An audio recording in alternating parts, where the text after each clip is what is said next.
गांव के किनारे एक कुआं था। एक खामोश पहरेदार एक अजीब सी खामोशी में डूबा हुआ। इसकी पत्थर की दीवारें पुरानी और घिसी हुई थीं। इस पुराने कुएं ने अनगिनत मौसम और अनगिनत कहानियां देखी थीं, लेकिन कोई भी उतनी खौफनाक नहीं जितनी उसकी गहराई में छिपी थी। गांव वाले इसके बारे में धीमी आवाज में बात करते थे। उनकी आवाजें डर और सम्मान से भरी होती थीं। कुआं जीवन का स्रोत नहीं था, यह मौत की याद दिलाता था। यह कुआं बहुत पुराना था, गांव से भी पुराना।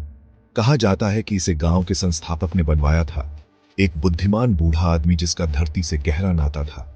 कहा जाता था कि कुआं देवताओं का आशीर्वाद था, समृद्धि और सौभाग्य का स्रोत। लेकिन वो बहुत पहले की बात है। अब कुआं श्रापित था, अंधेरे और निराशा की जगह। हर गांव के अपने राज होते हैं, अतीत की फुसफुसाहट जो मरने से इनकार करती है। पीढ़ी दर पीढ़ी चली आ रही कहानियां जो आपकी रूह कंपा देती हैं। गांव के कुएं के भी अपने राज थे। धीमी आवाज में फुसफुसाए गए किस्से, प्यार, विश्वासघात और बदले के किस्से जो हड्डियों तक ठंडक पहुंचा देते थे। गांव वाले एक युवती के बारे में बात करते थे, खूबसूरत और जीवन से भरपूर। उसे एक युवक से प्यार हो गया था। वह सुंदर और आकर्षक था, लेकिन उनका प्यार मना था। वे अलग अलग जातियों के थे, उनके परिवार दुश्मन थे। एक रात अंधेरे की आड़ में वे कुएं पर मिले। उन्होंने एक दूसरे से अपने प्यार का इकरार किया। उन्होंने साथ रहने की कसम खाई, चाहे कुछ भी हो जाए।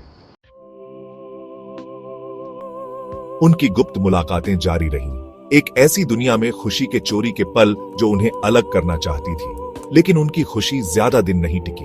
उनका राज खुल गया। गांव के बुजुर्ग गुस्से में थे। उन्होंने प्रेमियों को एक दूसरे से मिलने से मना किया, उन्हें गंभीर परिणाम भुगतने की धमकी दी। युवा प्रेमी तबाह हो गए थे। उन्होंने अलग होने से इनकार कर दिया। उन्होंने भागने का फैसला किया, गांव और उसकी कठोर परंपराओं से दूर भागने का। लेकिन भाग्य को कुछ और ही मंजूर था। उनकी योजना का भंडाफोड़ हो गया। उनके भागने की रात उन्हें पकड़ लिया गया। गांव वाले बेरहम थे। उन्होंने युवक को कुएं में घसीटकर फेंक दिया। युवती का दिल टूट गया था। वह चीखी और रोई, दया की भीख मांगी, लेकिन उसकी दलीलों पर किसी ने ध्यान नहीं दिया। निराशा में वह अपने प्रेमी के बिना जीवन से बेहतर मौत को चुनते हुए कुएं में कूद गई।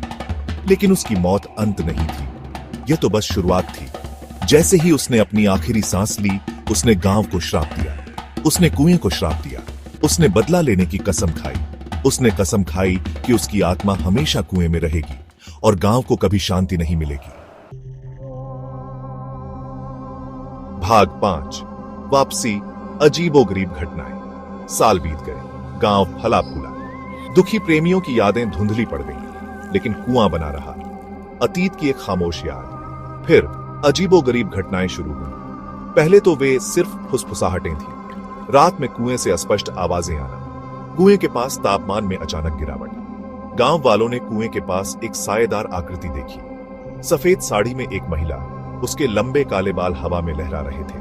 उसकी आंखें एक अजीब रोशनी से चमक रही थीं। उसकी चीखें रात में गूंजती थीं। गांव वाले डरे हुए थे। कुएं का श्राप वापस आ गया था।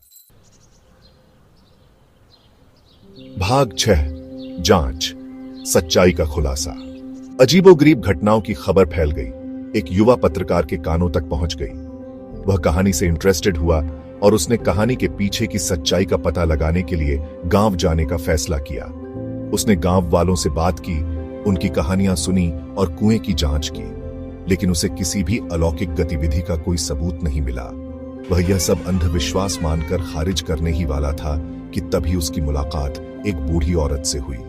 वह गांव की कहानीकार थी, उनके इतिहास की रक्षक। उसने उसे कुएं की असली कहानी बताई। प्रेमियों की कहानी, श्राप और अजीबोगरीब घटनाएं जो तब से गांव को परेशान कर रही थीं। भाग 7, टकराव, अनजान से आमना सामना। पत्रकार को शक था, लेकिन वह उत्सुक भी था। उसने एक रात कुएं पर बिताने का फैसला किया, बस एक टॉर्च और एक कैमरा लेकर। वह खुद देखना चाहता था, सच्चाई का अनुभव करना चाहता था। जैसे जैसे रात गहरी होती गई, उसे ठंड लगने लगी। हवा भारी हो गई। उसने एक धीमी फुसफुसाहट सुनी। एक औरत रो रही थी। वह मुड़ा और युवती के भूत या प्रेत से आमना सामना हुआ। उसकी आंखें ठंडी आग से जल रही थीं। उसकी आवाज गुस्से और दुख से भरी हुई थी। उसने उसकी तरफ हाथ बढ़ाया और उसके स्पर्श ने उसकी रूह कंपा दी। भाग 8। परिणाम। डर में एक गांव। पत्रकार भाग गया। वह रात भर भागा। उसके कानों में महिला की चीखें गूंज रही थीं। वह कभी गांव नहीं लौटा, लेकिन वह जो उसने देखा उसे कभी नहीं भूला।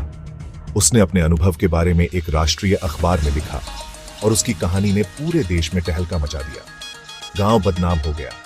भूतिया कुएं को देखने के लिए पर्यटक आते थे, लेकिन गांव वाले डर में जीते थे।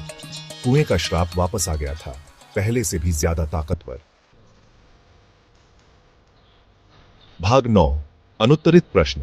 असली या कल्पना? क्या भूत असली था या यह सिर्फ पत्रकार की कल्पना थी? गांव वालों का मानना है कि श्राप असली है। वे कहते हैं कि कुआं आज भी भूतिया है। सच्चाई एक रहस्य बनी हुई है, समय की धुंध में खो गई है।